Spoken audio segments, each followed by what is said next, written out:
Rotary की आशा या उपक्रमांतर्गत महिलांना आटा चक्कीचं वितरण करण्यात आलं। मान्यवरांसह पदाधिकाऱ्यांची यावेळी उपस्थिती होती। आशा असेल तर आयुष्य गतिमान होतं। आशा निर्माण करण्याचं काम रोटरी करत असतं। महिलांनी व्यवसायात उतरून यशस्वी उद्योग करावा आणि महिला सक्षम झाल्या पाहिजेत ही भावना ठेवून रोटरी क्लबकडून महिलांना आटा चक्कीचं वाटप करण्यात आलं।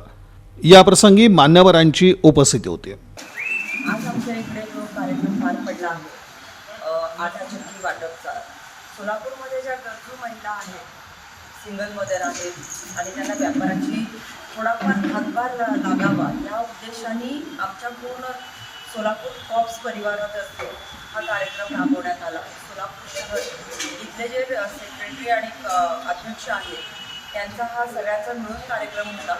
आमच्या इथं क्लबतर्फे अतुल चव्हाण सरांनी आणि सोमवंशी आर्य समाज यांच्या अध्यक्षा जयश्री चव्हाण यांच्याकडून आम्हाला थोडंसं पाठबळ मिळालं। त्यांच्या पाठबळामुळे आम्ही हे खरं तर साध्य करू शकलो।